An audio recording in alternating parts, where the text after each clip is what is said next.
عسلامة عسلامة، إن شاء الله تكونوا بألف خير. كيما تشوفوا الوصفة متاع اليوم هي بالشوفلور كيما وريتكم في بداية الفيديو. هذاك صمته وحطيته وقسمته هكا مشامم مشامم. في الأثناء باش نحضر الخلطة متاعي متاع اللحم، قصيتهم جويدين، وباش نحضر المعدنوس كيما وريتكم سابقا، وباش نوزع الشوفلور متاعي أو البروكلو على كامل الطبق هكايا، باش نحط عليه الكركم والفلفل الأحمر والفلفل الأكحل وشوية ملح، خاطر أنا ما فوحتش يعني الآخرين. في الأثناء باش نصبك اللحم هذاك قصيته طروف طروف، يعني قطع قطع صغيرة، وهو متبل طبعا بالزيت زيتونة وباللفاح. باش نحطه على هكا كامل الطبق. الطريقة هذه عملتها هكايا سهلة ماهلة ما فيها حتى شيء. وتسهل لي المأمورية متاع باش نوزع الشوفلور متاعي على كامل الطبق، وما نحيرش يعني في القدان متاعو. كما تشوفوا كي وزعت المعدنوس هنا. كما تشوفوا فما برشا طبقات. هنا حضرتك البيشاميل متاعي اللي هي الفرينة، كاس فرينة ونص لتر حليب. عملت فرينة والحليب مع بعضهم والزبدة، وعملت شوية ملح وشوية فلفل أكحل، وحطيتهم عليك الشوفلور هذاك أو الجراتان متاع الشوفلور. وهنا باش نعمل خلطة أخرى اللي هي كما قلت البيشاميل، باش نزيدو كعبتين عظم. هذا 6 كعبتين عظم كما تشوفوا الخليط ولا أصفر.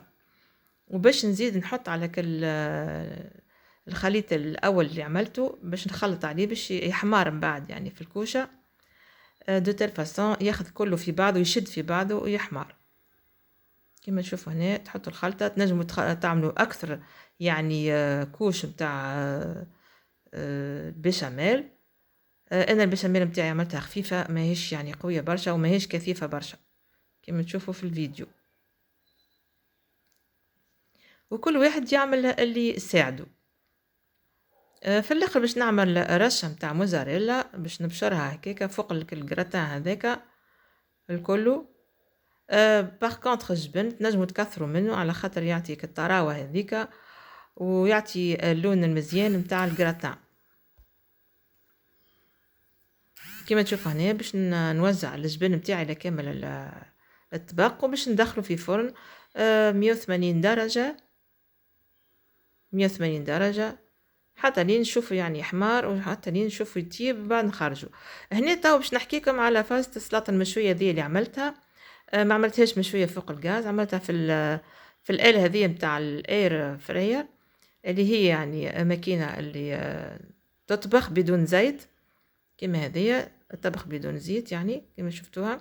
وعندك الترموستا متاعها، تحط لها يعني الترموستا متاعها، تحط الإضاءة وتحط الترموستا قداش، وتحط درجة الحرارة قديه، وهي تخليها تخدم من با يعني 5-7 مينوت هكاكا تكون السلطة متاعك حضرت. انا بصراحه يعني نحبها برشا كي نبدا هكا يعني مستعجله في الفطور. تسهل لي برشا يعني المأموريه، تسهل لي الحياه. وعندي واحده اخرى رحاة اخرى، اكيد عندكم منها وما نعرفش ما يشابه، اللي هي باش ترحي لي السلطه المشويه متاعي. طبعا بعد ما نقشر الطماطم على الاقل، الفلفل مش محتاج باش تقشره، تنحي له الزريعه نتاعو كهو، دونك تضرب لها ضربتين 3 اي فوالا السلطه مشويه تكون حاضرت. يعني هذوما حاجتين يسهلوا لي الحياه كما يقولوها. هنا الجراتان نتاعنا بعد ما خرج من الفور، شوفوا كيفاش اللون نتاعو يعني يشهي، معناتها محمر بالكدا. وهنا حبيت نقص الجراتان نتاعي مره مدور مره مربع كما شفتوا، وحطيت سليطه مشويه يعني معاه هذاك، ومعاه شويه زيتون تازله. وهذه هي كانت الوصفه نتاع اليوم، هكا خفيفه ظريفه ويحبوها الكبار والصغار كما قلنا، وتجي بنينة هكا ولذيذة، وتجي سخونة هكا تتاكل سخونة ما تتاكلش باردة، وبنينة وفيها فوائد ونودكم لا شهيكم، خاطر انا نحبها برشا الحكايه هذه، خاصه أنا توا في الشتاء نحتاج يعني حاجات يعني تقوينا في هالبرد هذايا. وما تنساوش طبعا كي تمروا على القنوات نتاعنا وتمروا على الفيديو باش تعملوا اللايكات نتاعكم وتحطوا السبسكرايب نتاعكم، وتتفرجوا في لي زوتر فيديو اللي عندنا من قبل، وتشجعونا باللايك والسبسكرايب. وان شاء الله في فرصه قادمه، وباي باي وبسلامه.